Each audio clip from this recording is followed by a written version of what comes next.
dia, pegou aí no caso, agora eu comecei em casa. Tá, voltando novamente. Estão me ouvindo? A galera tá ouvindo? Deixa eu ver. Dá um ok aí no som.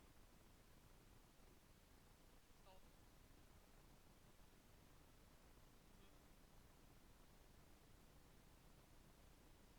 Beleza. Tá ok. Tá, maravilha. Gente, então. Oi? Tá, beleza. Gente, então, eu gostaria hoje de começar a aula falando sobre dúvidas, talvez. Acho que a gente chegou nessa fase. Ou melhor, o que não está esclarecido em relação à estrutura. Como eu falei, né, na última redação, eu voltei para a introdução, encontrando problemas na introdução. Quando eu encontro problema ali na frente, já é de cara. Perdendo a competência 2, perdendo a competência 3, perdendo a competência 4, tá? Porque a 5 só equivale à conclusão. E a 1, a competência 1 é gramática. Então a introdução está mal articulada, já é 2, 3 e 4, perdendo ali, no média, 40 pontos. Tá? Quando a gente está numa nota dividida, perde 20, mas aí sozinha perde-se 40. Então qual é a ideia? Fixar agora na introdução. Outra coisa que nós tínhamos já... Diga. Daqui da próxima semana. Eu consegui agora de julho, terminar agora de julho. Tá? Tá. E aí eu quero que tenha mais calma para fazer também a redação.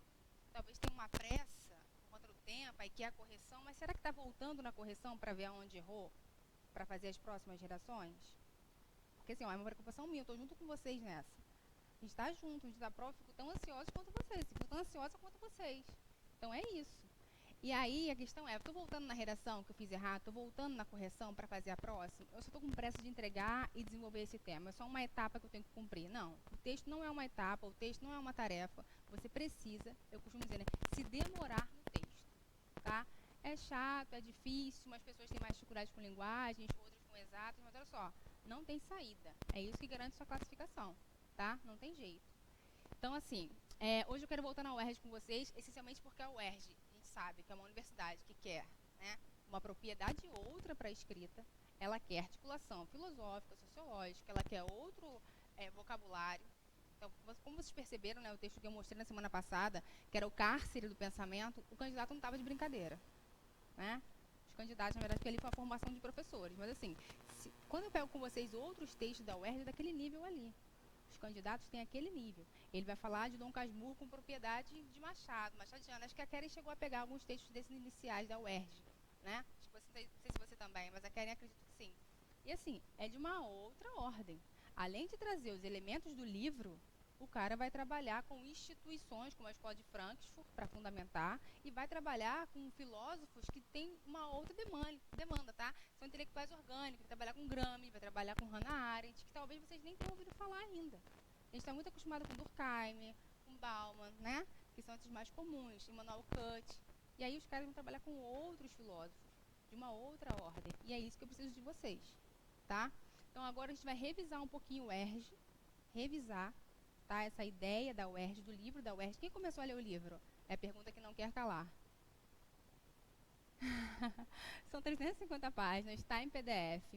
Tem gente que faz a prova sem ler o livro, eu não vou aconselhar isso nunca na vida, tá? Mas eu entendo que tem gente que trabalha, que tem filho, que chega cansado, né? E aí, qual está sendo a minha ideia, né? A minha oportunidade, a minha chance de mostrar para vocês resenha em vídeo. Eu venho aqui, trago o elemento, eu falo do protagonista, tá? Eu falo do romance que ele teve. Na semana retrasada, nós fizemos um questionário com 7 questões, não é isso?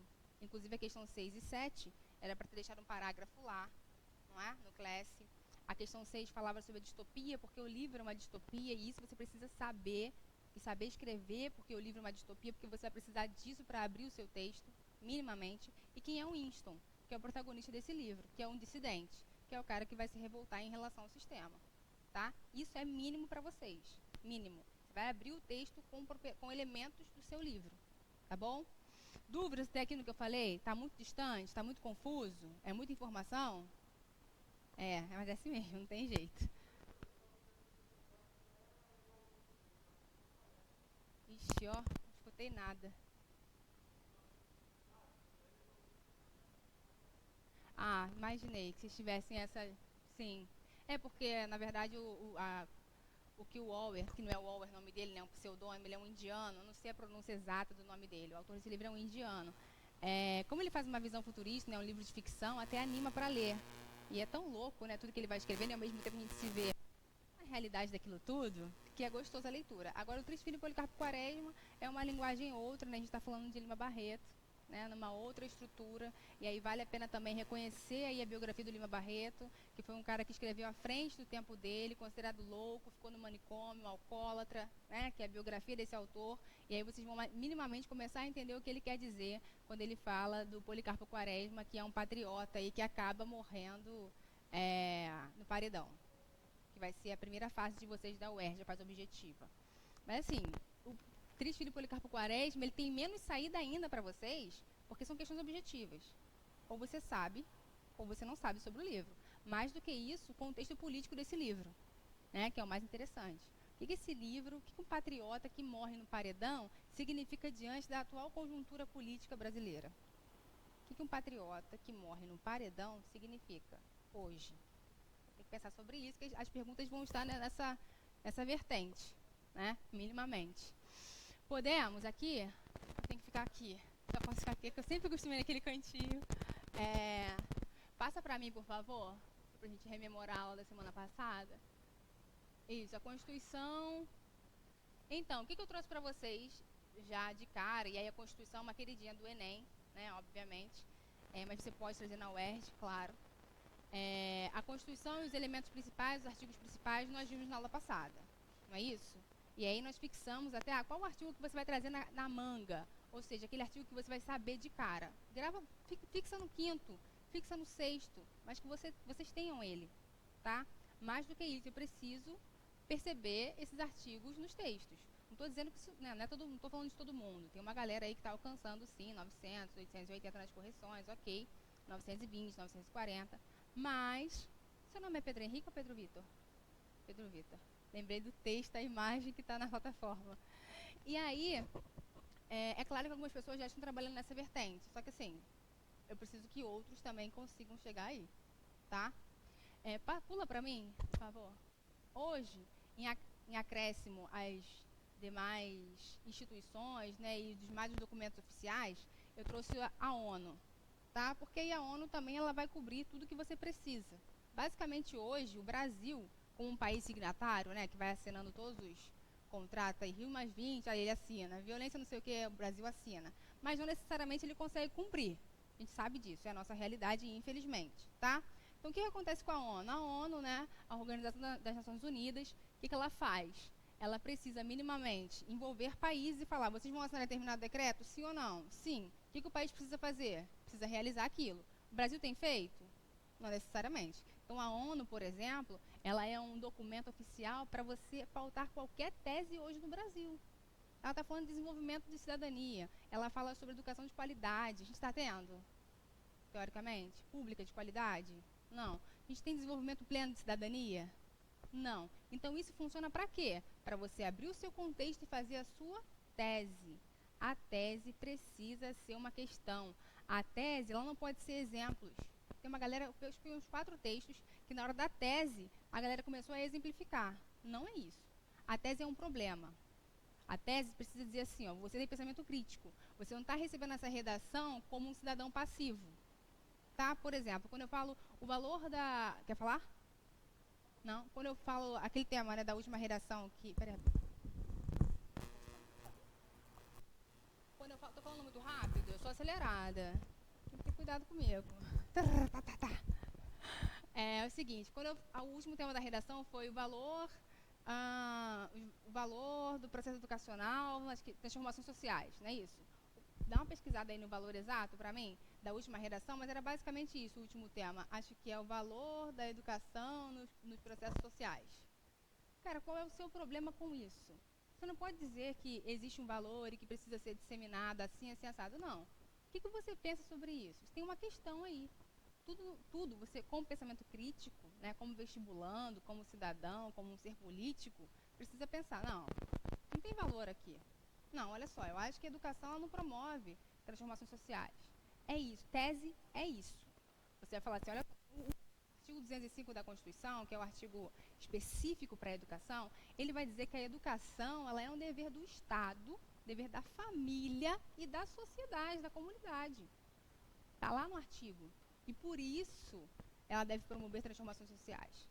Só que aí você falou o quê? Está acontecendo isso? Não. No entanto, no Brasil, a falta de investimento na infraestrutura promove o quê? Desigualdade. Ponto. Essa é a sua tese.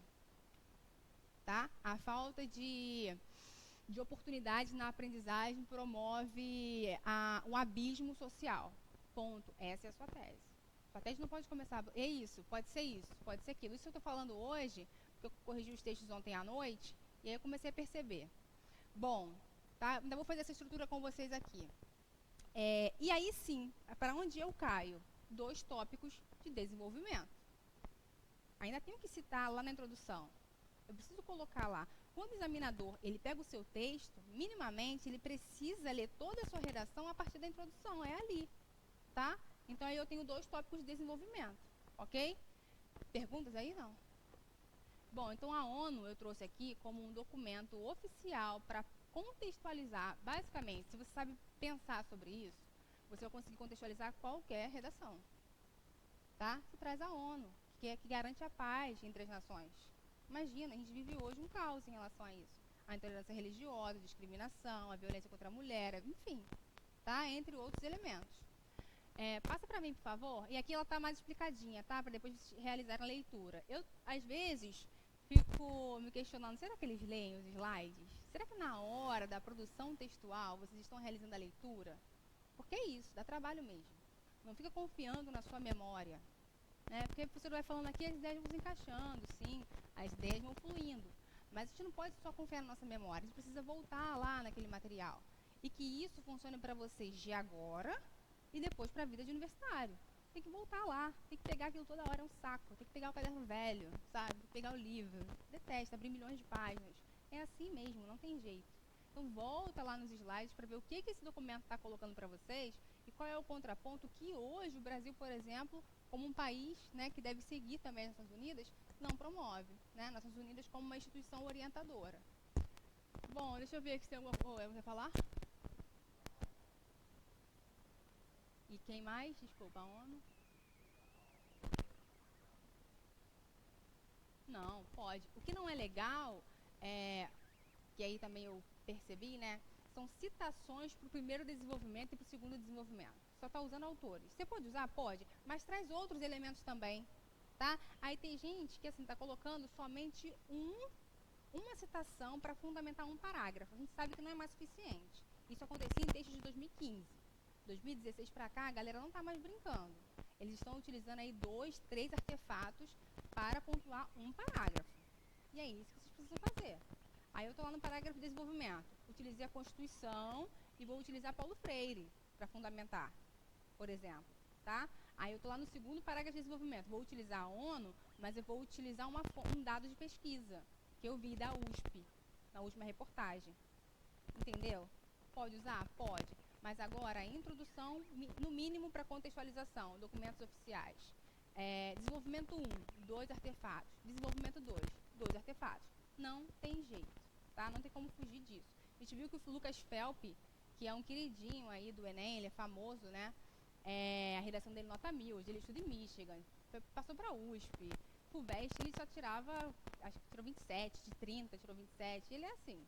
O que ele fez? Todo parágrafo que ele trabalhou na redação dele, teve um parágrafo que ele trabalhou com 3 artefatos. Ele trouxe Black Mirror, nós já vimos isso, como uma série para fundamentar o parágrafo dele. Depois ele trouxe um conceito, que é a indústria cultural, e aí ele explica de onde sai esse conceito, que é da escola de Frankfurt. Então, um candidato como esse, ele não está de brincadeira. Por isso que ele tirou 1000. Olha só, 3 elementos, né, no encadeamento de ideias para fundamentar um parágrafo. E é isso que vocês precisam fazer. Ah, mas eu não tenho esse repertório todo. Então você não precisa ler tudo isso agora. Porque, basicamente, o vestibular são 10 meses, né? Que você deveria ter estudado em 13 anos. Ok se isso não aconteceu. Mas agora com um pouco que a gente tem de propriedade, articular isso bem articulado no texto. Tá? Ah, professor, eu sei bem 2 autores. Ótimo. Ah, eu sei bem a ONU e a Constituição. Ok. Seu texto vai ficar baseado nisso.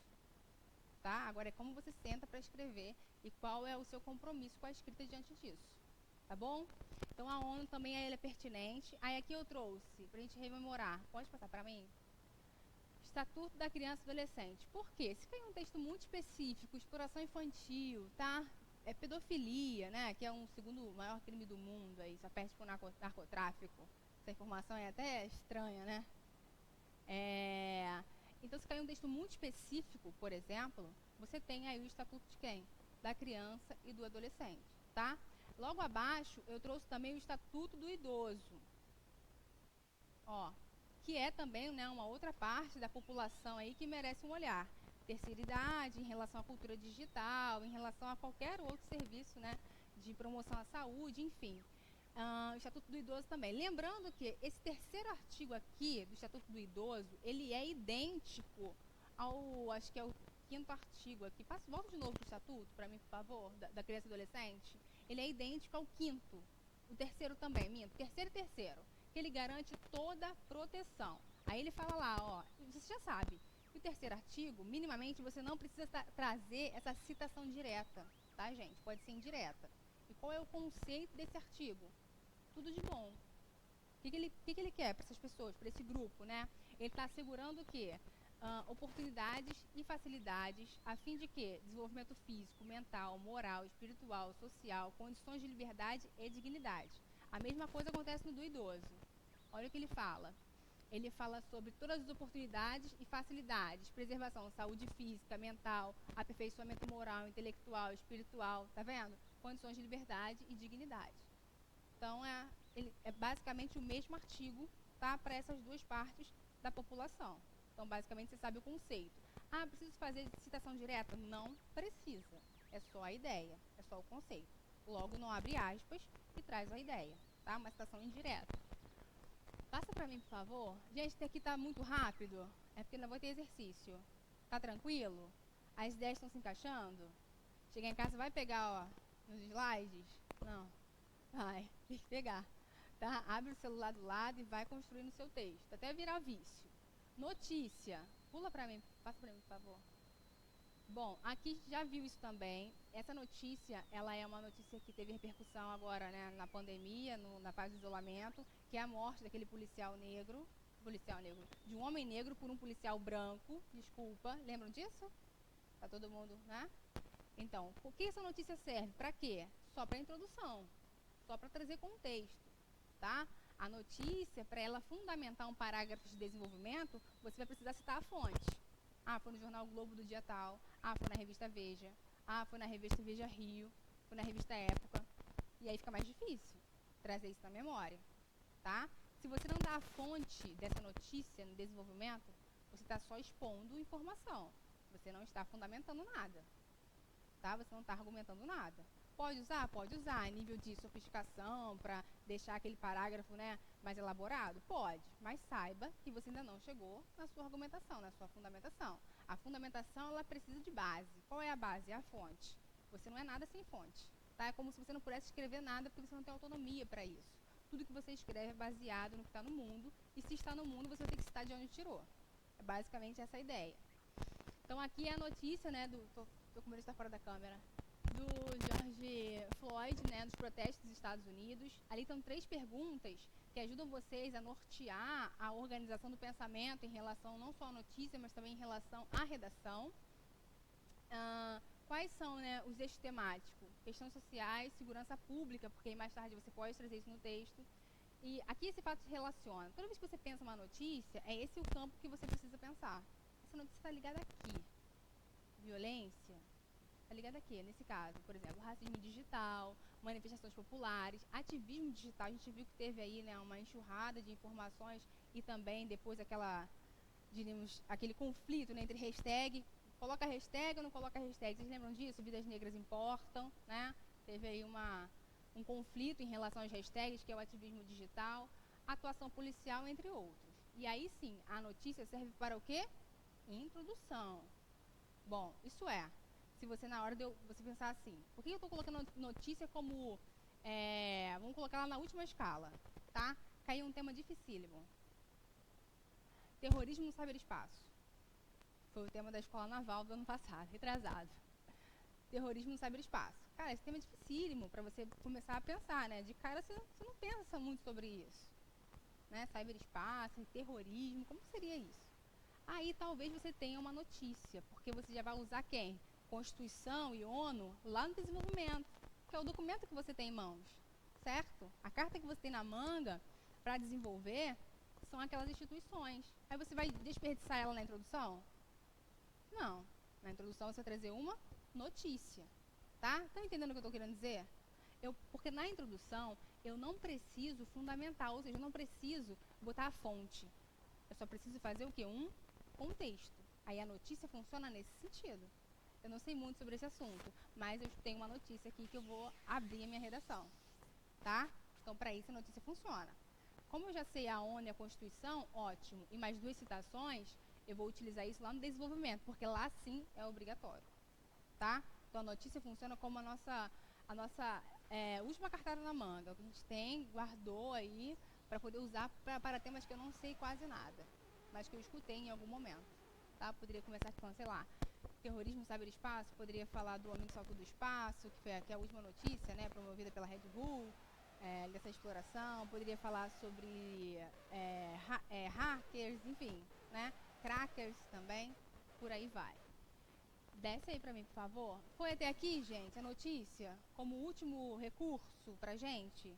Só quando eu recebo um tema que eu não sei nada, tá? Que é difícil, porque vocês já sabem tudo, né? Pode pular também. Pula, pula, pula, por favor. Pula. São outras notícias. Bom, eu trouxe o Marx na semana passada, quem lembra? Levanta a mão, quem lembra? 1, 2. Tá. Quem é o Marx? É o cara que escreveu sobre o Capital. O que é o Capital? Hoje, basicamente, quer perguntar? Não? Você pode justificar tudo ou quase tudo a partir da Revolução Industrial, né? E como o capital e o capitalismo vem causando vários conflitos e vários transtornos. Tivemos avanços? Claro, ele também é importante. Mas mais do que isso, você pode fundamentar com Marx para inúmeros temas, tá? Exploração trabalhista, posso falar do capitalismo segundo Marx? Exploração trabalhista é o meu tema, posso sim ou não? Sim. Exploração infantil, consumismo, excesso de lixo eletrônico, posso? Posso, tá? Essa modernidade líquida, né, que é essa ideia de cada vez mais você tem que ter outra coisa, e você vai movimentando isso. Schopenhauer também, maravilhoso, tá vendo? É assim que eu gosto, tá? Vai usando Schopenhauer. É esse sentido. Desigualdade social, luta de classes. Posso usar Marx? É isso.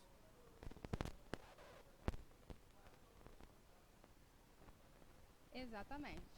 Tá? Então, Marx é uma carta na manga. Para vocês. Para todo mundo. E aí, quem sabe usar, usa isso muito bem. E é o caso de vocês agora. Passa para mim, por favor. Aí aqui eu trouxe, né, um pouquinho do que é o Marx, a principal crítica dele em relação ao capitalismo, né, e as consequências dessa exploração, que é que a gente tem visto hoje, obviamente, e o conceito de mais-valia, né? O conceito de mais-valia do Marx, ele basicamente é aquela ideia, ele acha que o empresário, né, ele deve dividir os lucros dele com os funcionários. Estou falando a grosso modo, tá? Vocês estudam sociologia e filosofia, talvez saibam mais do que eu nesse momento. Então, assim, qual é a ideia do Marx? É que o empresário, né, o empresariado, ele possa dividir os lucros com o funcionário. Bom, isso vai acontecer? Não sei, já aconteceu, acontece em alguns lugares? Pode ser que sim, mas esse é o conceito de mais-valia, tá? Ele discorda de que o funcionário receba um valor único em relação ao empresário, por exemplo, ele discorda disso. E aí há um conflito muito grande, né, porque eu não sei se vocês assistiram, vou abrir um aposto aqui gigante, talvez ajude vocês. Tem um filme que se chama O Jovem Karl Marx. Ele está no YouTube, esse filme. Não sei se está na Netflix. Bem, quando eu assisti foi pelo YouTube. Tem um tempinho já. Conta a biografia do Karl Marx. E aí tem um paradoxo muito grande. Porque o Marx, ele é amigo de Engels. Né? Engels tem um pai que tem uma indústria. Marx não trabalha, mas vive do dinheiro dessa indústria. Porque o Engels passa a sustentar Marx e a família dele. Então é bem paradoxal essa ideia, né? Porque o Marx não quer viver do capital, do capitalismo, enfim, mas ele acaba vivendo do dinheiro dessa exploração trabalhista, porque o pai do Engels é um dono de uma indústria, e o Engels sustenta Marx e os filhos dele, enfim, a vida toda. Um grande amigo, né? Muito amigo. Passa aí pra mim, por favor, um amigo desse. Eu decido, eu crio um conceito falando, vou mais trabalhar. E aí o filme é interessante, lembrei agora, porque mostra como o Marx revolucionário, tá? Não mostra o Marx só sociólogo, filósofo, enfim. Mostra o Marx como revolucionário, que é quando ele vai nos galpões das grandes fábricas para poder mobilizar os trabalhadores. Isso é pertinente também para vocês citarem, né? Como conceito da biografia dele. Aqui tem uma ideia, e aí eu gostaria muito que vocês começassem. Tem alguns alunos que já fazem isso, fazem isso muito bem, que é se apropriar de... ela foi lá fora. Que é se apropriar dessas coisas que estão escritas, tá? Quando você... Eu gosto tanto de encostar aqui, só que eu não posso fugir. Quando você quer citar um autor, tá? Como é que você faz isso? Segundo fulano, conforme fulano, consoante a fulano, tá? Você precisa utilizar minimamente conjunções conformativas, tá? Que é conforme aquele autor. Ou, né, assim, ó, aí eu trouxe o conceito capitalismo, segundo Karl Marx. Tá vendo essa construção? Assim, que é uma conjunção, tá? Capitalismo, que é o conceito. Karl Marx é o nome do cara. Você poderia ter colocado ali revolucionário, filósofo, que é a apresentação dele, né? E aí, qual é o conceito disso? Objetiva apenas o lucro, enquanto o proletariado não tem acesso aos benefícios do capital. Como é que eu encontro isso no texto de vocês? O trabalhador fica sem o dinheiro e o empresário fica com o dinheiro todo. Não posso encontrar isso lá, tá? E o trabalhador acaba sem nada. Não posso encontrar isso lá. Olha a sofisticação que eu preciso, tá? Eu preciso que vocês alcancem esse vocabulário. Eu preciso desse requinte. Dá trabalho? Dá. Mas o que não dá trabalho nessa vida? Tá? Vai lendo, a sua própria produção vai pensando. Pô, isso aqui não tá legal não, vamos mudar essa palavrinha aqui. Tá? No lugar de trabalho eu posso colocar labuta, fica melhor. Tá? No lugar de trabalhador eu posso colocar o proletariado, vai mudando. No lugar de dinheiro, bota o lucro, tá? E assim você vai desenvolvendo. Falo muito. Passa aí pra mim, por favor. Aí, o que eu tô sem acréscimo dessa semana? Uma obra. Porque seria ótimo você linkar no parágrafo o Marx e uma obra da literatura brasileira. É o personagem Paulo Honório. Não sei se vocês conhecem, esse livro ele faz parte do currículo mínimo do ensino fundamental, que é São Bernardo. Né? Mas eu não sei se vocês tiveram a oportunidade, né, de ler. Quem não teve... Hã? Oi? Nem sei que livro é esse. Então, mas São Bernardo é um livro importantíssimo, porque às vezes, né, a gente não tem realmente... Eu saí do ensino médio, falei pra vocês, né, já... sem ler quase nada. E isso pode acontecer comigo, com você, e isso não significa que você não vai entrar na universidade, tá? É uma questão para a gente pensar, para a gente começar a fazer as nossas leituras a partir de agora, porque sempre há tempo. Só que é comum que a gente saia do ensino fundamental ou saia do ensino médio sem fazer grandes leituras, sem conhecer grandes obras literárias. É normal. Por mais triste que seja, ainda é normal. Então, São Bernardo ele tem um personagem que é o Paulo Honório, que ele vai mudar as relações humanas por dinheiro. É basicamente isso. Tá? Paulo Honório se transforma ao longo da obra. Ele é o protagonista, né? E ele se transforma ao longo da obra. São Bernardo é o nome da fazenda onde ele trabalha, e ele pensa que tudo gira em torno de quê? Dinheiro. Que, obviamente, vai causar, né, a própria destruição. E aí, basicamente, o que a gente tem é o escritor Graciliano Ramos, na composição de São Bernardo, se apropria de fatos sociais do meio em que vive e os transforma em conteúdo e estrutura do seu fazer literário, sendo este conteúdo transpassado necessariamente pela artificialidade da composição artística, forma que se torna um instrumento de crítica ao capitalismo inerente ao sistema latifundiário no Nordeste brasileiro, porque a gente está falando de grandes fazendeiros, né? Que procurava a reifição do homem, as relações humanas são dotadas de preço e transformadas em mercadoria. Até o casamento dele, ele só pensa se ele puder explorar a mulher que ele está. Tudo nele agora, nessa fazenda, né, que ele comprou, pegando dinheiro com a agiota, sendo preso, fazendo de tudo, tudo dele se dá a partir do dinheiro, a partir da grana. Ele vai trocar relações humanas, ele vai trocar características humanas pelo dinheiro.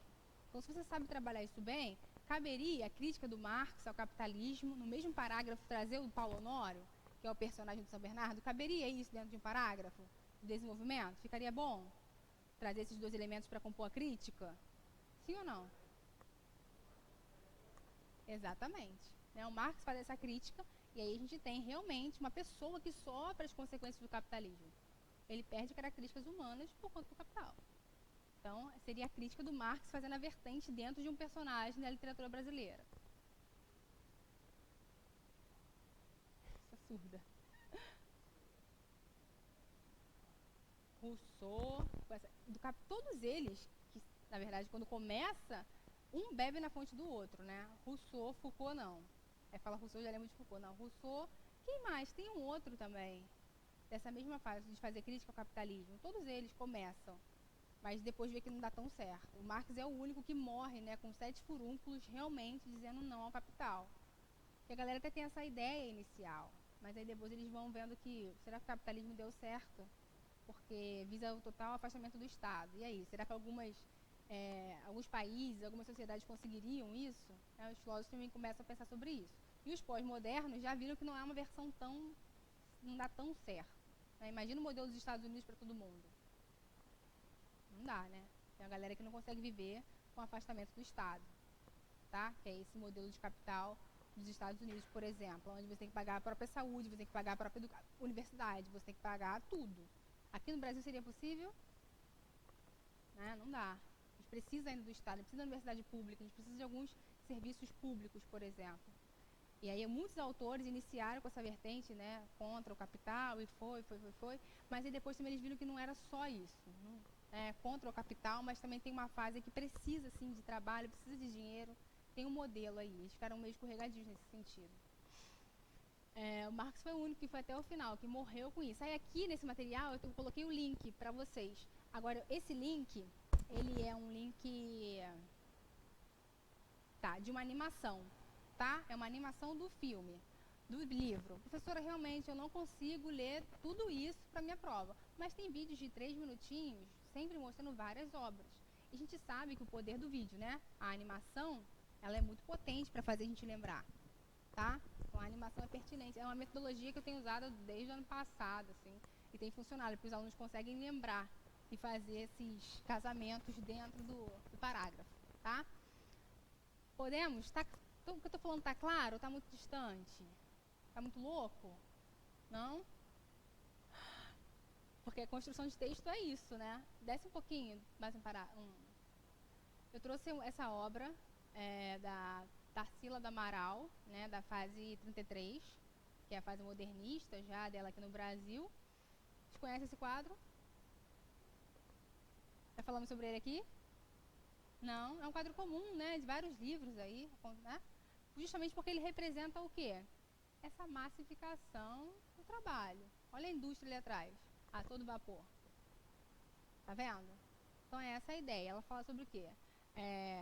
Basicamente são várias etnias, né? A gente começar a perceber os rostos, né, que estão ali, eles têm uma outra formação, uma outra tonalidade de pele, formato de cabelo, enfim, são outros traços, né? São outros fenotipos, por exemplo. E aí você sabe que ele tem uma multiplicidade étnica, né? E aí serve para falar sobre o quê? Esse quadro da Tarsila do Amaral, uma obra de arte, poderia apoiar um ponto de argumentação dentro do meu desenvolvimento? Claro. Você traz uma obra, como? É mais difícil porque a gente não tem tanto acesso, né? Mas imagina, você traz uma obra surrealista do Salvador Dalí, né? Eu achei até que Dalí, depois da Casa de Papel, fosse ficar mais disseminada. Você sabe que aquela máscara é do Salvador Dalí, né?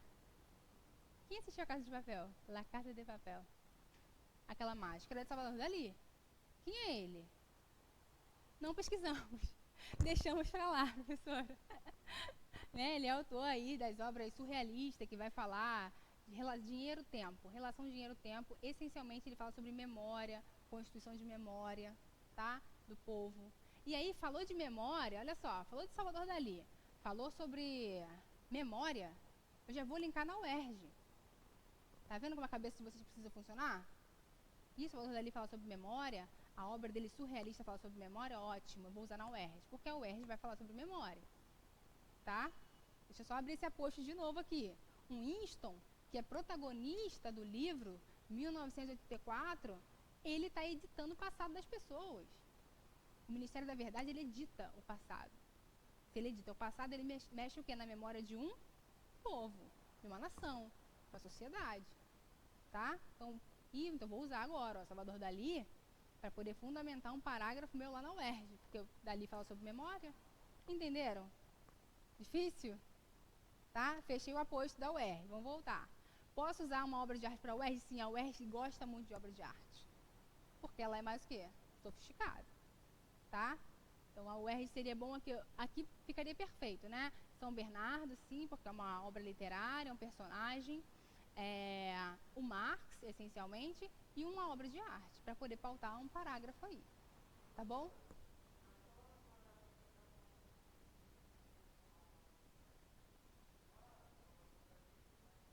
Salvador Dalí, produtor, enfim, artista que produziu o quadro tal, e aí você vai dizer o que aquele quadro significa. Porque esse quadro, é claro que eu leio alguma coisa ali e você lê, mas ele tem uma história, né? Ele tem ali a arte por trás dele, diz alguma coisa para a sociedade.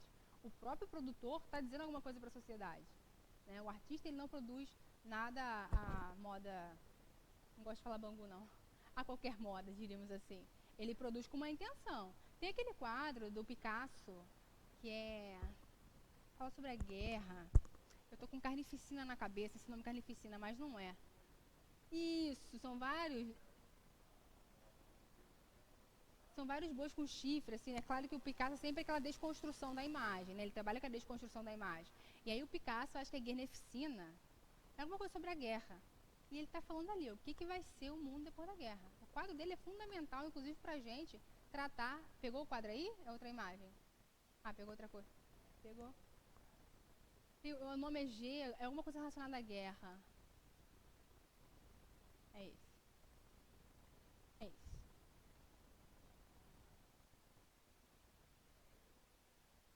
E sim. Tem pessoas se desmanchando. É porque tem sangue pingando no quadro. Sim, é isso mesmo. Olha aqui, ó, homens no chão. Guernica. Isso. Acho que também não tenho essa certeza. Então, esse quadro, para fundamentar guerras, pós-guerras, tudo que a gente vivencia hoje, tá? Ele é fundamental, que é essa ideia de contrapaz, de mortes, de sobreposição, de quem está passando por cima, tá? Das desigualdades, enfim. Esse quadro ele serve para fundamentar também várias coisas. E aí é o Picasso, né? Para poder trazer isso. Então, Dalí, Picasso, Tarsila do Amaral, essencialmente para a UERJ, tá? A UERJ, talvez ela não seja tão familiarizada com ONU, com Constituição, isso é mais para o Enem, tá? São documentos mais, diríamos assim, oficiais. A UERJ, ela gosta mais de artes, ela gosta mais de linguagem. Então, vocês precisam se pautar em quem? Filósofos, sociólogos, obras de arte, obras literárias, tá? E, inclusive, o próprio livro que você vai ter que trazer. Por que a UERJ não quer tanta Constituição? Porque ela não está ali para dizer assim, ó, existe essa lei e o Brasil precisa cumprir. Ela não está ali para isso. O texto é reflexivo.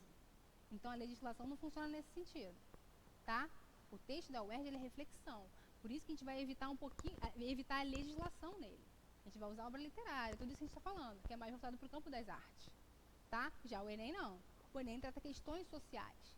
Ele quer saber se você, enquanto cidadão, exerce o seu desenvolvimento, né, o desenvolvimento para a cidadania. Se você faz o seu exercício para a cidadania. E como cidadão, minimamente, reconhece os documentos oficiais do seu país. Né? Tá? Entenderam essa relação Enem-UERJ? Tô falando muito rápido com a galera da TV. Não, tranquilo? Tá. Dúvidas? Alguém quer perguntar, quer falar?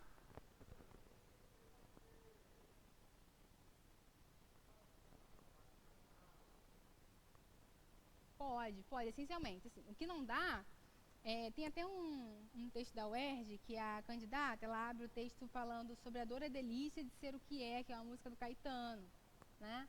É claro que você pega uma música do Movimento Tropicália, ok. Né? O que você não pode fazer é assim, eu conheço muitas músicas e eu conheço muitas séries. Então, a minha redação vai ficar toda pautada em músicas e séries. Isso daí pesa, né? Agora, é claro que se trazer uma música ali para dar uma incrementada no seu parágrafo, você pode fazer isso, tá? E aí vale várias letras de música, né? Essencialmente essas que constituíram, né, a cultura e a história do nosso país, obviamente. O que eu ia falar? Tem gente também que, professora, eu já vi muitos filmes na vida, eu já vi muitas séries também, então eu vou usar para cada parágrafo 2, 3 séries. Nunca, nem pensar, tá? É um apoio. Você tem que mostrar para o examinador repertório. Então, você vai em contexto histórico, vai em geografia política, aí você vai em obras de arte, você vai num protagonista de uma obra literária. É isso, tá bom?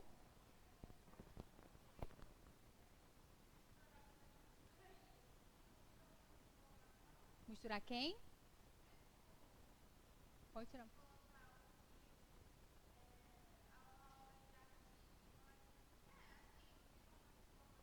Dentro do mesmo parágrafo, a gente vai trabalhar com dois, tá? Um filme e uma obra de arte. No outro parágrafo, a gente vai trabalhar com uma citação e, sei lá, um contexto histórico, tá? Para cada parágrafo, dois elementos, ok. Tem gente colocando três, como foi o caso de alguns dos candidatos do ano passado, tá? Colocando o conceito, o nome do cara, né? O conceito do cara, disseminando o conceito do cara, trazendo filmes, enfim. Mas aí dois não fica. É como se você dissesse assim, ó, eu conheço esses dois projetos, né? De fundamentação para defender a ideia que eu estou trazendo. Quanto mais você consegue defender a sua ideia, melhor candidata você é, obviamente.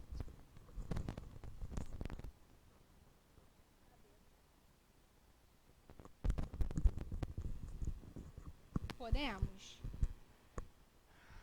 Pode tirar e passar para mim, por favor? Assim. Depois eu vou até trazer essa do Picasso. Aí tem um pouquinho falando da Tarsila, tá? E aí, para quem não conhece,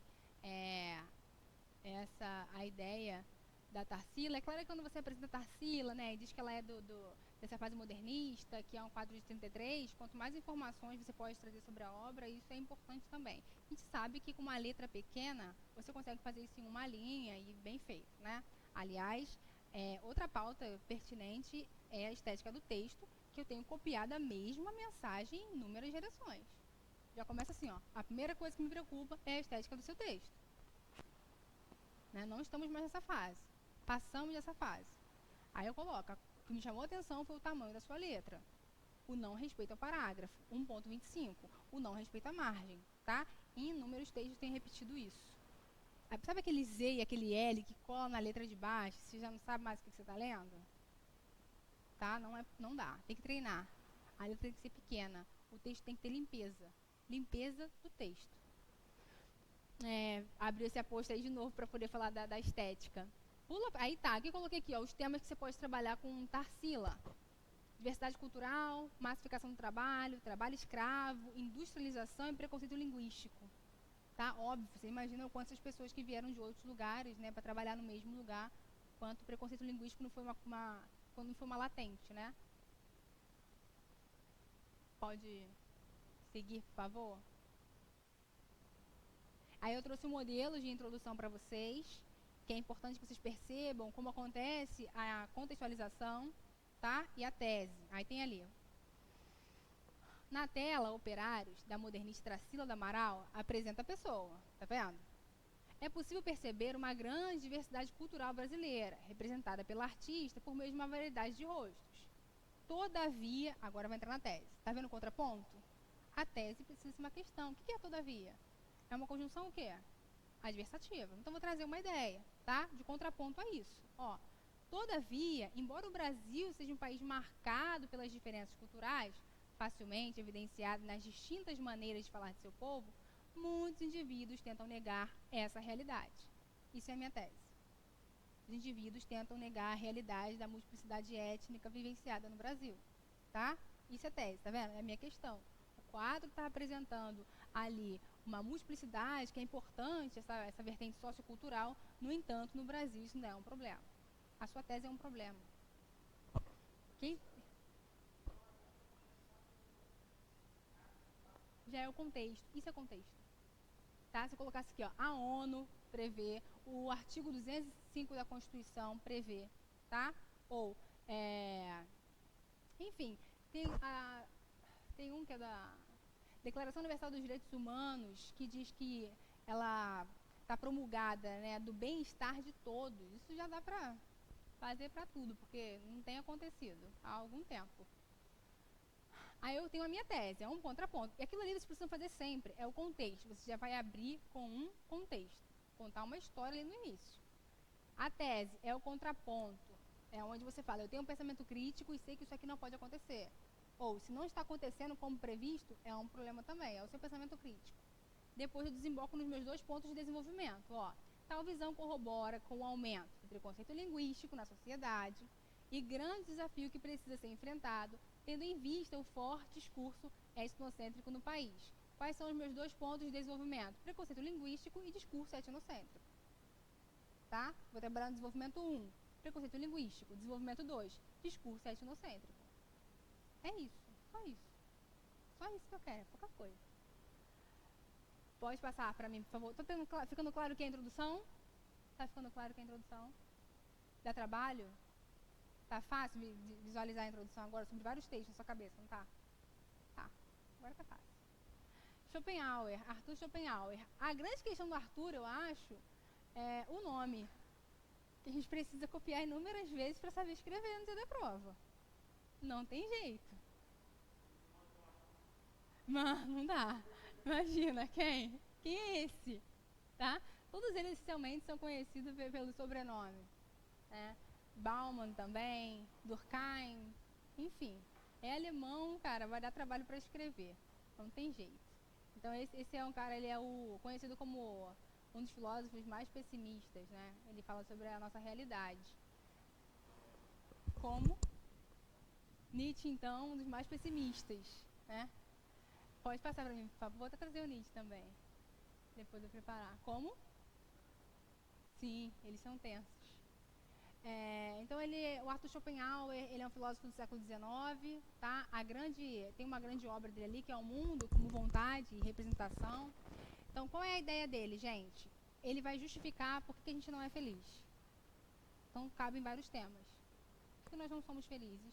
É a ideia de Schopenhauer. Ele vai dizer que a gente está sempre em busca de mais, de mais, de mais. Parece comum isso, né? Mas não lá no século XIX. Aí ele traz...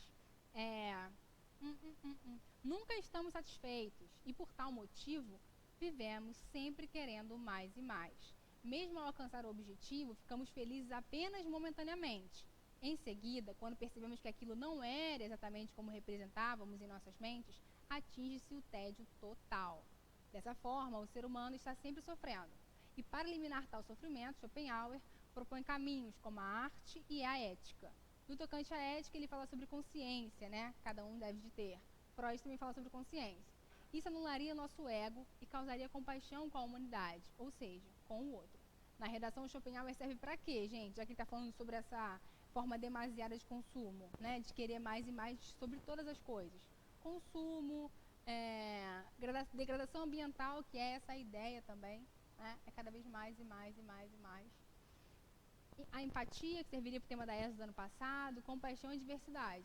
Que ele vai falar exatamente assim, à medida em que você se coloca no lugar do outro, é quando você tem compaixão, e aí talvez a sociedade tende a andar para frente, né? Teria. A gente não sabe, estamos vivenciando um dia de cada vez. Então, Schopenhauer ajuda nesse sentido, né? Essencialmente, que a gente está sempre em busca de prazer, a gente não consegue ter tédio. Como se a gente não quisesse ter tédio, a gente não pode ficar triste. Por isso, cada vez mais as pessoas acham que, tô depressivo, porque eu tô triste hoje. Ele fala muito sobre isso também. Não escutei. Tem que tirar mais uma vez.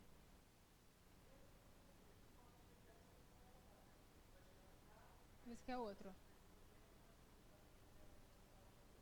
Mas o problema do que ele coloca, né, é quando isso acaba te destruindo também, né? Porque você tem gente que vive numa eterna busca. Né? Porque assim, você pode estar aqui hoje, está satisfeito com o que você já tem, está feliz, está procurando outras coisas, mas está bem. Você não está como eu queria que a ponto de se destruir psicologicamente. Tem gente que vive assim. O ideal seria você se constituir de que eu estou bem, eu quero chegar lá. Eu estou bem aqui também, não estou morrendo, não estou sofrendo. Né? Fala.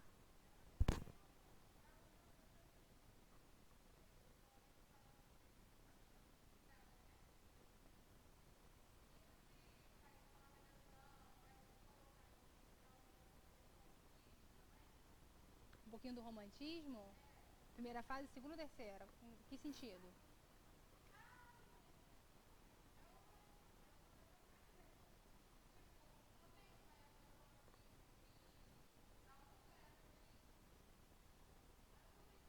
Acho que é dos ultra românticos que você está falando, talvez. que é a ideia, na verdade, do fim do amor romântico, diríamos assim. Porque no romantismo ele tende a mostrar a realidade. Diferentemente do que a gente pensa sobre o romantismo, né? Eles tendem também a mostrar a realidade. Aí no período ultra-romântico, sim, não tinha um final feliz, tinha uma realidade. Então aí sim você poderia encontrar o cara morto no final, né? Era uma realidade. Pode ser. Sim, se você vai casar isso dentro do parágrafo, tudo é possível dentro do parágrafo, tá? Basta saber articular. Claro, trazer escolas literárias, movimentos literários também é fundamental, tá? Caso você saiba fazer isso, né? 3 fases do romantismo, bacana. Realismo, essencialmente, que aí tem Machado, bacana também. O que mais que é quase que... Ah, tá. Eu gosto muito do Barroco, porque o Barroco vai falar sobre a dualidade do homem, né? Que é esse conflito eterno entre o bem e o mal que o homem vivencia todos os dias. Aí eu acho que o Barroco também cabe para muitos temas. Né? Que aí, quem é o homem do Barroco? É aquele homem que vai durante o dia para a igreja e à noite ele vai para a boemia. Isso é a metáfora para a gente entender o conflito, né? Do que o homem está sempre aí na falta de equilíbrio, não sabendo o que fazer, está sempre em conflito, né? E grandes desafios com o bem e o mal. Então, o Barroco também serve para pontuar várias coisas. Foi bom você me lembrar das escolas literárias. Faça para mim, por favor. É muita informação, gente. Tá todo mundo, mas estão...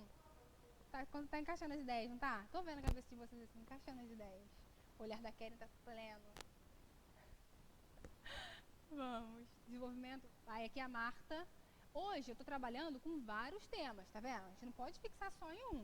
Eu preciso que vocês saibam sobre várias coisas. Então hoje aqui eu trouxe o quê? Exploração trabalhista, consumo, não é? Felicidade, empatia, várias coisas. Multiplicidade étnica, preconceito linguístico, é isso. É o máximo que a gente puder explorar.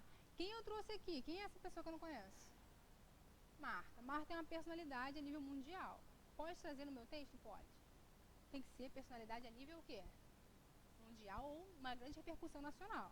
Tá? Não posso trazer o meu vizinho que canta. Gostaria? Gostaria muito. Meu vizinho toca no barzinho, ele é maravilhoso. É uma personalidade no meu bairro, não a nível nacional, tá? Marta, a nível já mundial, né? Eu acho que ela foi, sei lá, 6 vezes campeã do mundo. Para que você usaria Marta para defender o seu parágrafo aí? Que ideia que você traz? Lugar da mulher, o que mais? Igualdade de gênero, discussão de gênero, o que mais? Como? A cultura do futebol no universo feminino? Pode ser, tá? Então, uma personalidade também serve para fundamentar o seu parágrafo, ok? Então, o que a gente tem ali é a Marta. Pula para mim, por favor.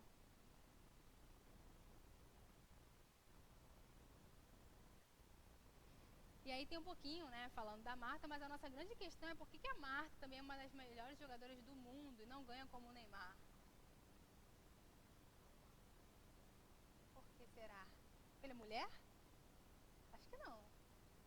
As pessoas vão sempre discutir, porque futebol feminino é recente, teoricamente, porque futebol feminino as pessoas não vão no estádio assistir. Mas é exatamente por ser feminino que acontecem essas coisas. A gente não consegue entender que a estrutura está lá, né? Por que as pessoas não gostam de futebol feminino ou cresceram falando isso e pensando sobre isso? Porque é estrutural, porque é uma questão de gênero. Tá? Então a gente precisa pensar, né, da nossa formação humana e por que a gente não gosta de assistir. E por que não dá tanto dinheiro, por que não faz tanto sucesso. Porque é uma coisa que a gente precisa desconstruir, né? Aí tem aqui alguns temas que você pode falar sobre a Marta, né? Essencialmente sobre a história dela, igualdade de gênero, superação de estereótipos, esporte como forma de inclusão, empoderamento e feminismo. Estava aprendendo o cabelo?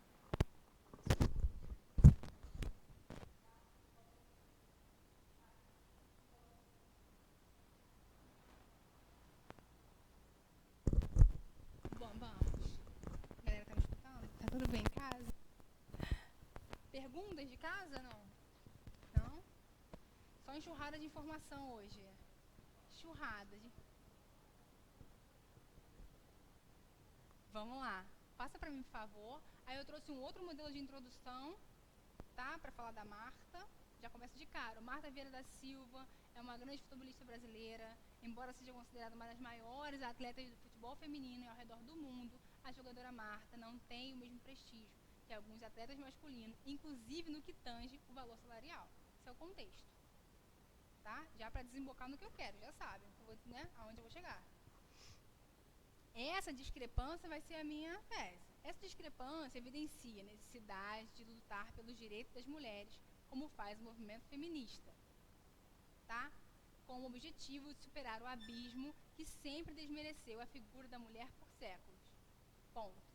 Nesse sentido, entender e valorizar o feminismo faz imprescindivelmente seria, e mais justo. Qual é a minha tese, gente? Qual é a minha questão? Qual é a minha questão ali? Eu até já falei, né? A luta pelos direitos, né? Essa discrepância dos direitos das mulheres, que é isso, a luta pelos direitos. O que eu vou falar? Eu vou falar sobre o movimento feminista no meu desenvolvimento e vou falar sobre o quê? Essa desigualdade, certo? Essa valorização do feminismo, obviamente, tá? Fazer ponto e contraponto, ok? Tem gente que coloca isso no texto de forma bem organizadinha, já traz lá no final os 2 parágrafos, né? Os 2 pontos. Agora ali você pode ir articulando também no meio, tá falando sobre abismo social, tal. Causa e consequência, sim. Para quem tem dificuldade, inclusive, de organizar pensamento, trabalhar com a relação de causa e consequência é fundamental, tá? Pensou numa causa, pensa que consequência está gerando. Aí você faz desenvolvimento 1, a causa, desenvolvimento 2, a consequência. Não pense que é porque vocês estão trabalhando com a relação de causa e consequência que vai poder ficar sem argumentação. Tem muita gente fazendo isso também, tá? Coloca a causa e a consequência. E aí no desenvolvimento me fala todas as causas e depois me fala todas as consequências. Perfeito. Só que a pessoa não traz nada para defender a ideia dela. Não dá. Causa e consequência é uma articulação de organização do seu texto. Ela não pode fundamentar os seus parágrafos. Tá? As causas, os exemplos, ele não pode, não é suficiente. Relação de causa e consequência é só organização. Tá bom? Pode continuar, por favor? Passar. Hannah Arendt é a nossa queridinha de quem? Da UERJ. Já ouviram falar? Falei na semana passada. Um pouquinho da Hannah, não falei? Quem lembra? Quem dormiu semana passada? Ah lá, ó. É um perigo, né? É um perigo. Autonomia, né? Proatividade, eu entendo. A Hannah Arendt, ela tá aí nos cânones, né? Diríamos assim, dessas filósofas mais rebuscadas, como Gramsci, por exemplo. E aí, por isso que ela serve para a UERJ. Serve para o Enem? Claro. Mas ela vai ser fundamental aonde? Na UERJ. Que é lá que eles querem isso de vocês. Tá? Quem é Hannah? A Hannah, pode passar aí para mim, por favor? Vamos focar mais na UERJ agora, porque ela é uma filósofa mais específica, tá? E mais do que isso, ela fala sobre a origem do totalitarismo. O que é isso? É o tema do livro de George Orwell. O George Orwell, para escrever 1984, ele bebeu na fonte da Hannah, para vocês terem uma ideia, tá? Ele é discípulo de Hannah, diríamos assim. E aí ele vai falar sobre o livro, mas ele está falando da origem também, que é ela que fala sobre a origem, né? Eu vou contar rapidamente, porque está com tempo, sem tempo, diríamos assim. A Hannah, ela é uma filósofa, né? Ela é judaica, de origem judaica, ela é judia, enfim. E ela vai participar do julgamento do Eichmann. Quem é Eichmann? O Eichmann é um soldado, tá? Do movimento nazista. Na verdade, ele não é soldado. Ele é o Reich, diríamos assim, que tá ali entre os comandos, tá? Da Alemanha nazista. Então ela vai pro julgamento dele, isso é fato, tá, gente? Ela estava lá. Ela estava lá. Ela sabe que milhões de pessoas da mesma origem dela foram assassinadas por aquele homem, ou minimamente porque ele estava no comando. O que ela vai fazer? Vai ficar apontando, prende-me. Não, não vai fazer isso. Ela, como filósofa, vai pensar. Bom, o Eichmann, por que ele provocou isso, segundo a Hannah? Porque ele não teve pensamento crítico. Tá? Porque no contexto nazista, teoricamente, é correto matar judeus. Era correto. Basicamente. Mas aí é falta de pensamento crítico que é o perigo. Por exemplo, hoje, teoricamente, nada pode justificar você matar alguém. Né? Sua justiça com as próprias mãos. Não, olha só. Isso é falta de pensamento crítico. Matar uma pessoa é falta de pensamento crítico. Tá? Então, assim, hoje a gente tem legislação, enfim. É isso que a gente precisa pensar. E foi isso que a Hannah pensou. Não, olha só, o Eichmann, ele tem a aparência do meu vizinho. Ele parecia, ela até comenta no livro, né? Quem tiver a oportunidade de ler, é um livro grandinho. Ele estava gripado, ele tinha cara de um homem resfriado. Ele não parecia, não tinha tom de voz. Ele não tinha tom de voz para comando. Ela fala sobre isso. Ou seja, ele simplesmente banalizou o mal.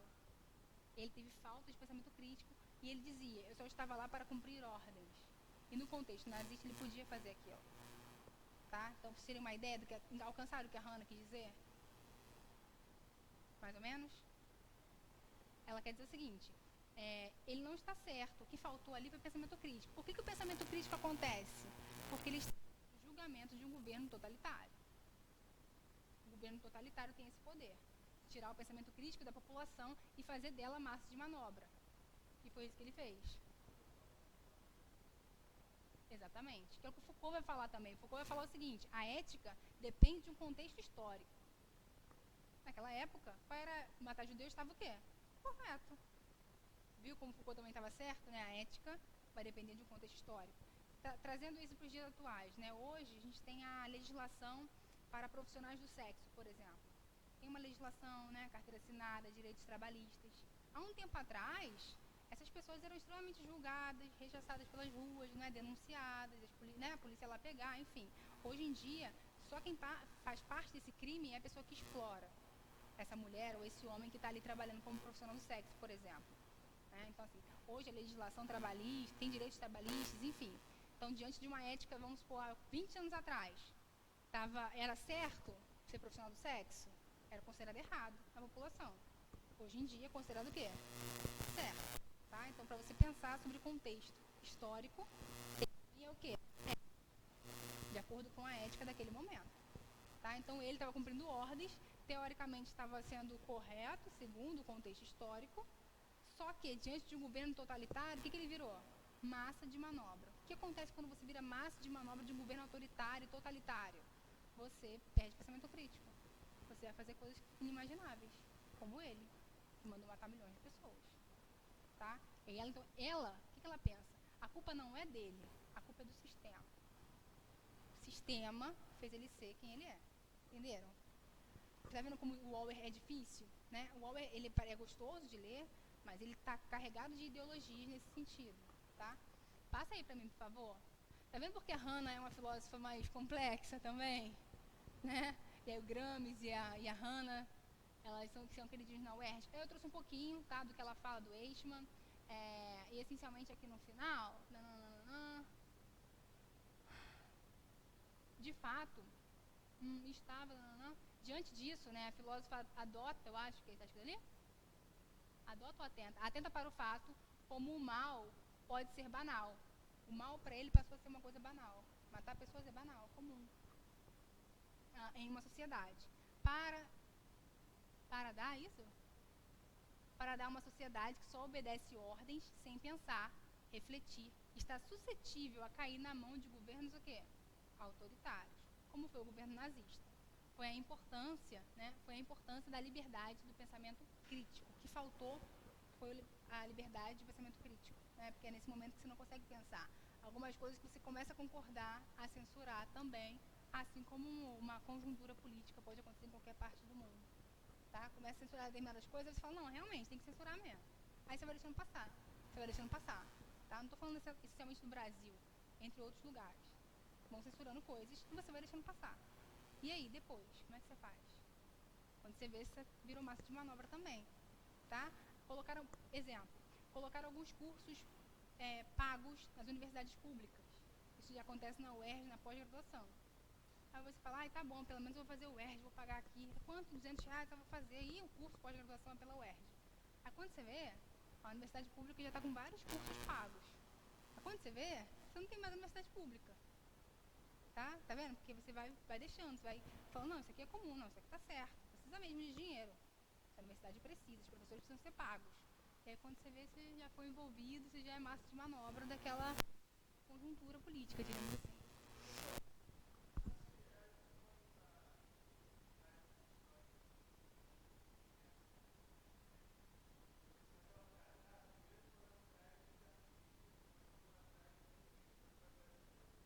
Não é provérbio, né? Não é provérbio. Se for provérbio de dito popular, eu não conheço essa frase, desculpa. Tá falando sobre a censura, regime militar?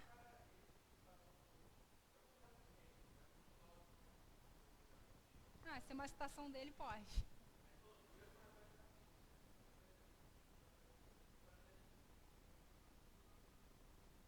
Sim. Então ótimo, pode, nesse caso pode. Mas assim, Cuidado com provérbios, tá, gente? Na redação, né? Água mole, pedra dura, coisas assim, né? Que se junta com porco, farelo come. Acho que a gente não encontra no texto, a gente encontra. Evite... Quando a pessoa não tem nada para escrever, ela quer terminar aquele parágrafo, ela vai colocar coisas desse nível, tá? Falei os provérbios aqui mais chulos, mas tem provérbios que são até, né, bem elaborados e tal, e a galera acha que pode usar. Não pode usar, não deve ser usado. Isso tem uma outra interpretação, uma outra compreensão, estava num outro contexto, tá? Deve ser evitado. Assim como as metáforas. Eu falo muito sobre a metáfora do texto, né? Eu falo costura do texto, alinhar várias palavras, lá. Eu uso essa metáfora para falar da produção, mas vocês precisam evitar metáforas. Na UERJ, ok, até pode acontecer, tá? Lá é mais reflexivo. Agora, Enem não, é objetivo, tá? Então, nem pensar em colocar e os ventos sopram a favor, nada disso, pelo amor de Deus, tá? Nada metafórico, nada nesse sentido. Pode passar para mim, por favor? Será que vai dar tempo de passar exercício? Não, vai ficar para casa. 20 minutos. Passa um parágrafo, o slide, acabou? Ah, tá. Aí eu acho que eu trouxe aqui uma coisa que você pode usar: liberdade de expressão, corrupção, autoritarismo, importância de consciência crítica, tá? Que serve também para fake news, enfim. Isso é uma imagem da UERJ. Nananana. Tá, eu trouxe a origem do totalitarismo aqui para vocês utilizarem esse texto para a UERJ. Tá? Vai pelo menos fundamentar um parágrafo lá, porque o livro fala de um governo totalitário, ok? Então nada mais justo do que você fundamentar essa ideia com a Hannah, que escreveu a origem disso. Ótimo. Daqui pra frente tem o Durkheim, Durkheim eu não trouxe, eu trouxe Bauman, e aí eu vou parar por aqui e vou passar o exercício. Como é que é o exercício? E aí a gente já vai avaliar a estética, tudo, tempo, pressão. É uma introdução, tá? Tema livre. Quero saber como é que vocês estão entendendo introdução, que está sendo meu calo no sapato desde junho. Olha, já até preguiça de exercício. É isso, eu quero um contexto de alguma coisa que você saiba. Trabalhando com o que você sabe hoje, não com o que eu quero que você saiba. Alguma coisa que você sabe para fazer contexto. Eu sei muito sobre Guerra Fria. Eu sei muito sobre... Como é que é o nome daquilo da geografia, gente? Globalização. Aquilo da geografia, mas é isso. Globalização. Eu sei muito sobre globalização, então vou começar meu texto assim. Eu sei muito sobre... Deixa eu ver. Sei.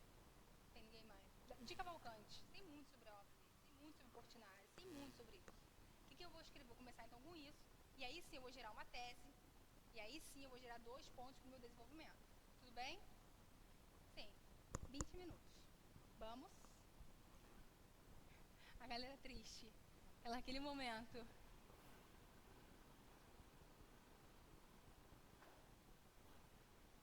20, 25 minutos, até mais. Vou ficar aqui uns 10, talvez, depois. A galera de casa pode fazer em casa também, obviamente. E aí, a folha de redação tá aí? A folha de redação tá aí? Porque eu vou querer, eu vou recolher. Só introdução, professor? Só introdução. Que é o tema livre. Trabalhando só com o que você sabe, para eu ter certeza que vocês sabem a estrutura disso. Que tese é contraponto. Existe contexto. Tese é o quê? Questão. A tese é o seu problema. Tá? Porque você não está satisfeita com nada que está acontecendo. Nada. De nada. Nada de nada. Você sempre um tema social, então você não está satisfeito com nada. Mobilidade urbana.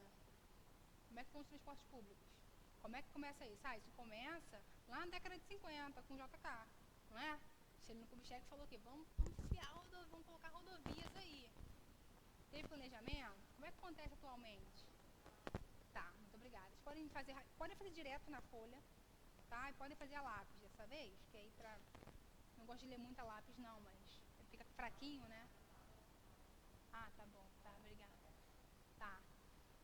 A galera que tá em casa pode fazer a produção e colocar só para comentário. Não manda anexado não, tá? Coloca só lá na... Como é que é o nome daquilo? Daquela página do Classroom, mas como é que é aquela página? No mural. Então, isso da cultura digital é outro nível, né? Lança lá no mural, tá? Eu só quero saber o seguinte: você sabe o que é uma introdução? Contexto, tese, 2 pontos de desenvolvimento.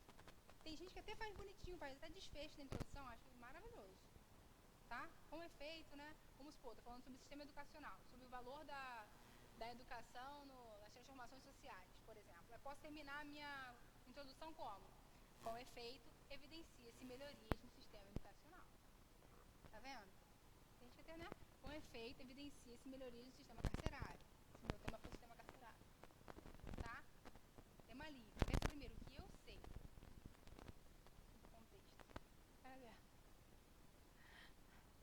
É mais difícil ao vivo? É mais difícil ao vivo? Você escolheu?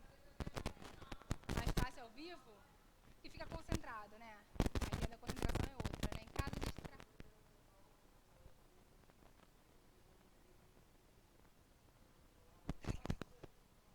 Sim, eu percebo, muitos de vocês estão com traços da internet. Mas, por enquanto, vocês precisam se apropriar, né? De informações. Eu estou entendendo assim. Tem gente que eu pego o texto inteiro. Pega lá do Imagine, textos inteiros. Mas que cara de pau. Tá enganando a mim ou a você mesmo? Não, não é. Especialmente se for o ERJ. Não, não mesmo. Se for o Enem, seja mais seco, mais objetivo. Porque os corretores do Enem, eles não são tão filósofos. Tem que saber o seguinte. Quem são os corretores da UERJ? São os professores da UERJ. Os caras são intelectuais há tempos. Tá? Quem são os corretores do Enem? Muitos professores no Brasil. Quanto mais objetivo você for, menos riscos você tem.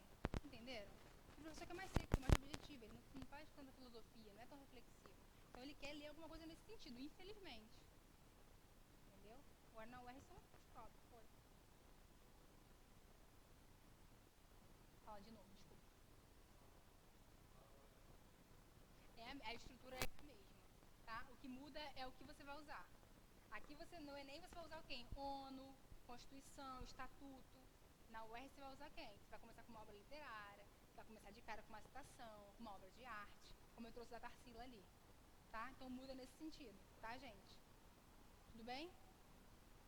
Não. Vai ficar. Quando você passar para a universidade vai ficar.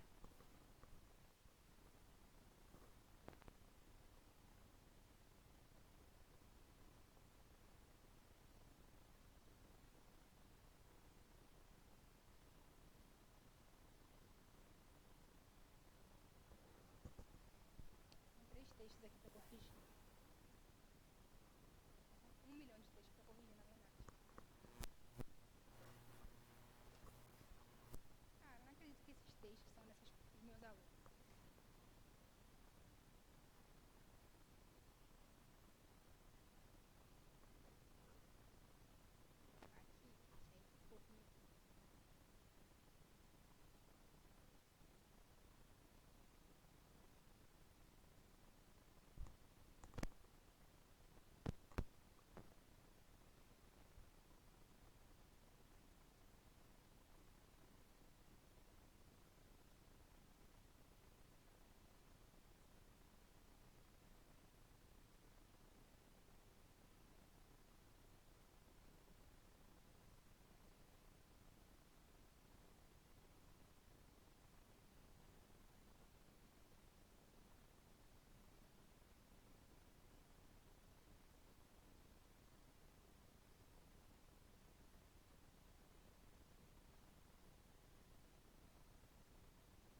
Diga, diga. Esse aqui é um tema?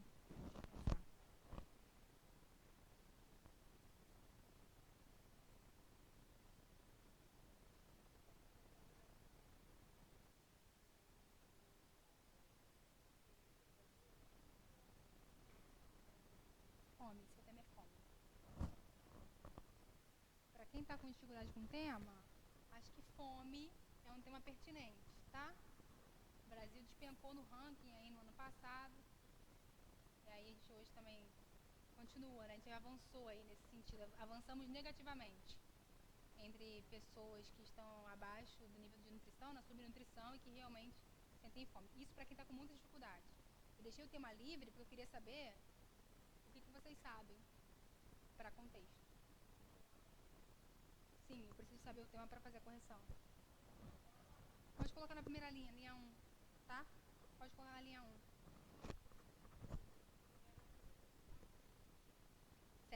7 linhas. É o nosso padrão. Para hoje.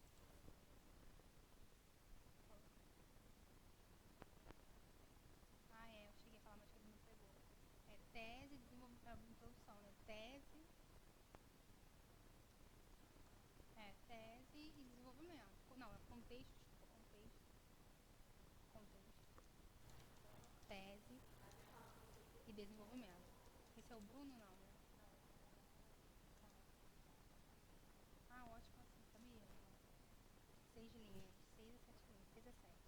É porque é mínimo de 6 e máximo de 7. Ou 7.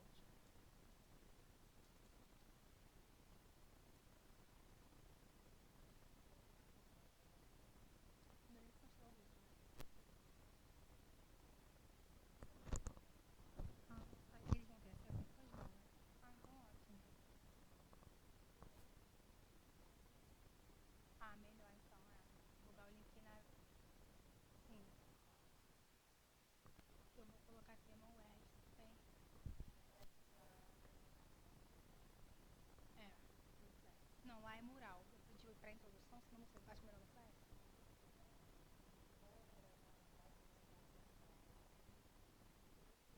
É porque ela fica com medo de ficar confuso com as direções. É, pode deixar no mural mesmo, que aí eu entro e já comento.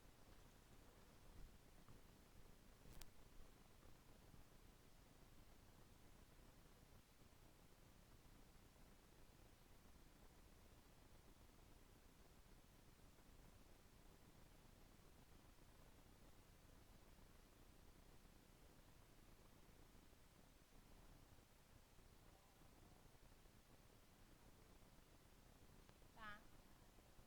Vai ficar o link pra vocês, tá, gente? Da resenha do George Orwell. Ela é uma importante introdução pra começar a ler o livro, inclusive.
depois levaram ele de qualquer jeito.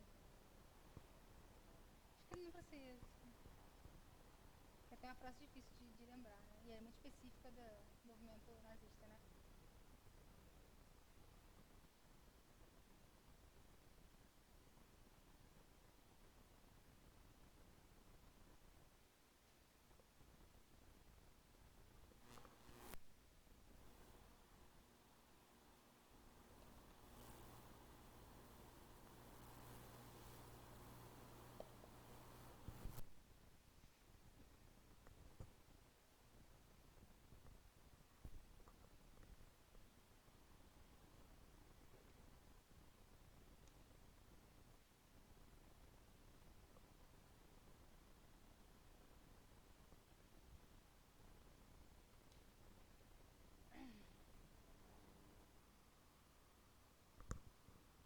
Quem me chamou?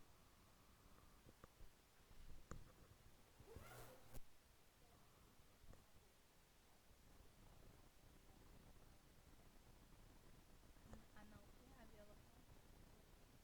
Sim, para o aborto, né? Hum. Bom que você vai abrir com uma notícia, né? Ó, viu?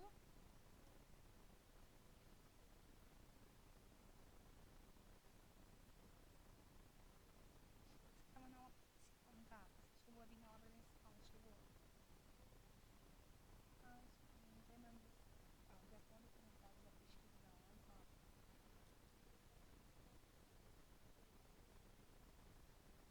já contextualizou. Dúvidas?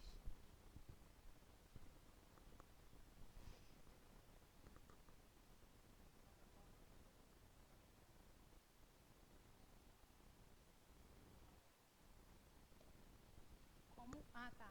Aberto para dúvidas. Oi, peraí.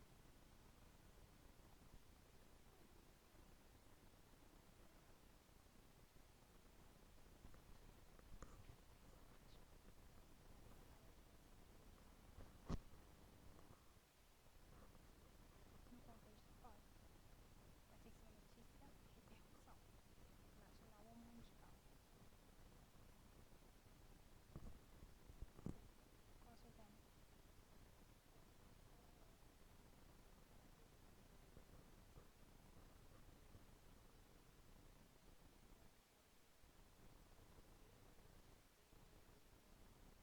Nas tecnologias?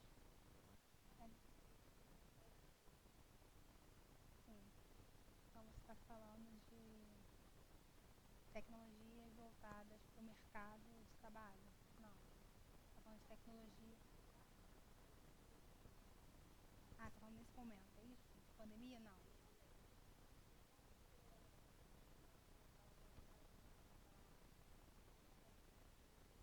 Sim. Então o que você está falando é de uma revolução da era digital, né, basicamente. Quer fazer específico? Porque assim, você pode colocar o seguinte, a revolução da era digital na sociedade e botar as empresas como um ponto de desenvolvimento. A sociedade toda está sofrendo com isso, só que na sua concepção quem mais está sofrendo é a empresa, são as empresas, né? Mercado privado, digamos assim.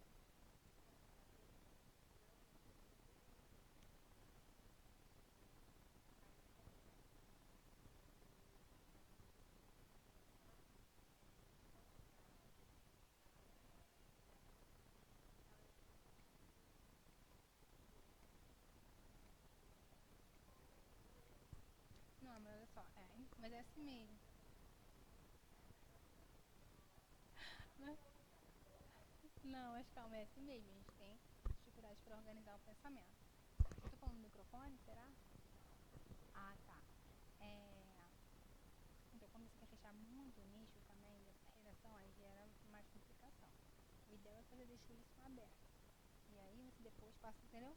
A revolução da era digital na sociedade. E aí depois você pode colocar assim, inclusive quem mais tem sofrido com isso são as empresas.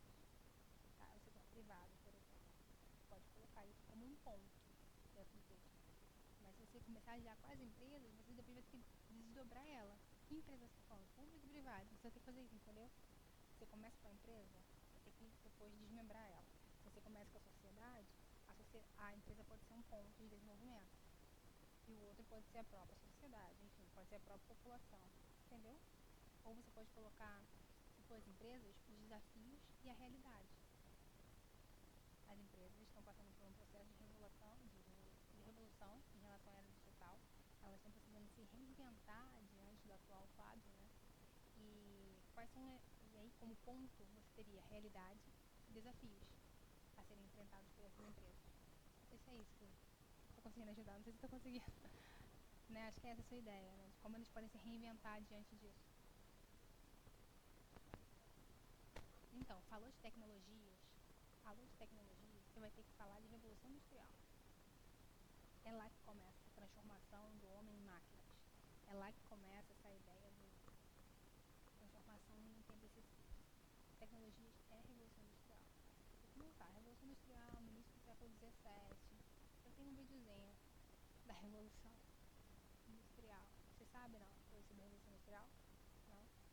Ahn, conta um pouquinho da história do Jobs. Steve Jobs. Conhece? Cara da Apple. Do filme. Quem? Sim, sim. É, mas a revolução industrial é sempre mais fácil, né? Porque espera-se que, sim, o iluminismo, que é essa transposição de como o homem vê as coisas a partir da ciência. Repertório a gente vai alcançando mesmo com o tempo.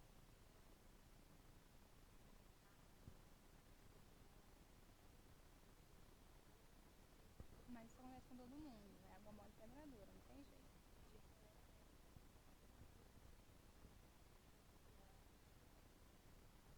Tipo, você quer entrar na universidade, você quer fazer faculdade, né?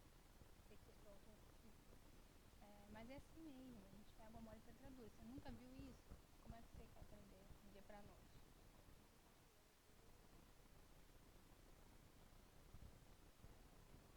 Mais difícil ainda. Mentira. Ele sabe.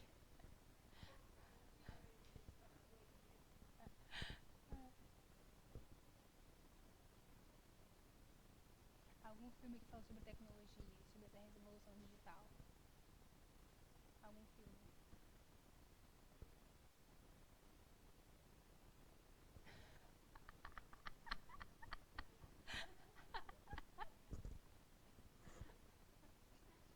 Qual que você assistiu? Qual?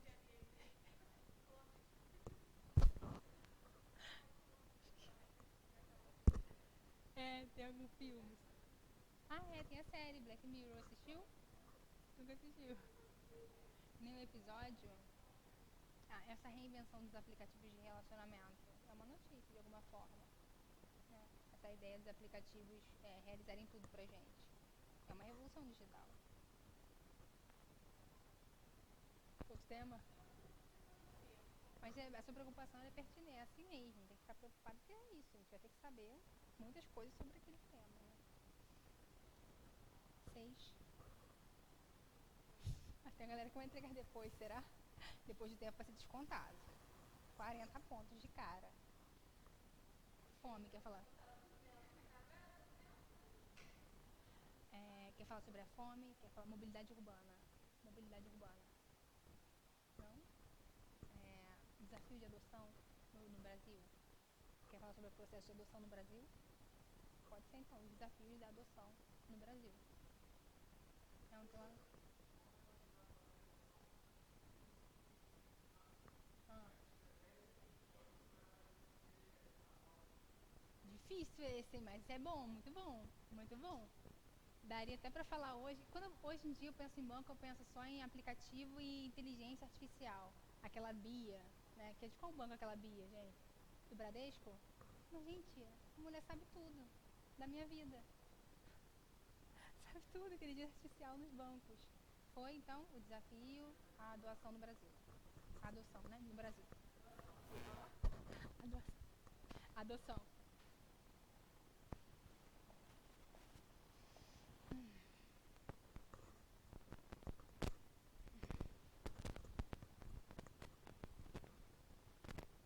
Mas é importante. importante isso também, né? Pensar na hora, bater o desespero, eu não sei nada. Isso também é importante pra gente se reconhecer, né? Não, não é sempre, mas é porque é um movimento complexo mesmo.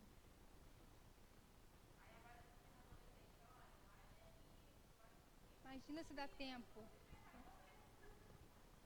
Imagina se tem tempo agora pra ler tudo.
O pessoal que tá em casa tá me ouvindo agora, eu vou dar só um recado rapidinho. Pode abrir pra mim, por favor. Gente, estou de volta. É o seguinte, só pra gente fechar aqui, tá? A ideia de uma introdução pro Enem, a gente precisa de documentos, né, oficiais, porque o Enem trabalha com questões sociais, logo, né, a gente precisa ver como está na legislação. Qual é a avaliação do Enem? O Enem quer saber se você é um cidadão em pleno exercício da cidadania. Então, basicamente, você precisa conhecer a legislação do seu país. Logo, esses documentos oficiais, ele vai funcionar para você como contexto, tá bom? O que é a tese? A tese é o contraponto, né? O seu pensamento crítico em relação a isso, né? Em relação ao tema. E os dois elementos de apoio, que é o que você vai levar para o desenvolvimento, tá? E aí eu coloquei hoje no material vários exemplos de introdução, que está sendo caldo no meu sapato. Na UERJ muda um pouquinho, porque a UERJ não está trabalhando com legislação, ela não está trabalhando com questão social, ela está trabalhando com temas reflexivos, tá? Está trabalhando com questões sociais, com questões sociológicas, por exemplo, filosóficas. Ela quer saber entre o bem e o mal. Ela vai trabalhar temas como a verdade absoluta, tá? Então, assim, você não tem legislação para isso. Legislação para uma verdade absoluta, legislação para o bem e para o mal. A gente não trabalha nesse sentido. Logo, o que você vai precisar utilizar? Para o seu contexto, né? Obras literárias, personagens, pode abrir com música, com obra de arte. Ela é mais filosófica. A tese vai ser a contrapartida disso, né? Como está acontecendo. E aí é interessante também que vocês utilizem o próprio livro exigido pela UERJ para fazer isso, tá? E os dois elementos de apoio, que é o que eu preciso para o desenvolvimento. Tá bom? Só desse recado para ficar, porque são textos distintos, é a mesma tipologia textual, mas os temas são bem diferentes, tá? E aí a gente também trabalha, né? Vai dançar conforme a música nesse sentido. Até chegar na conclusão, que é uma parte que muda também, tá? É só esse recado, eu vou atrapalhar mais vocês não.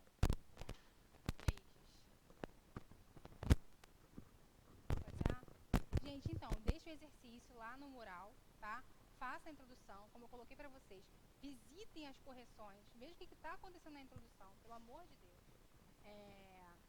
Não fique com essa pressa toda para acelerar a produção textual e fazer o texto de qualquer jeito. Faz o texto com qualidade. E é isso, tá? Eu preciso que façam os exercícios, eu preciso que vocês tenham atenção e compromisso com as atividades, tá? Na próxima semana eu vou entregar as 13 redações de agosto, que é o que está lá até agora. Já entreguei as de julho.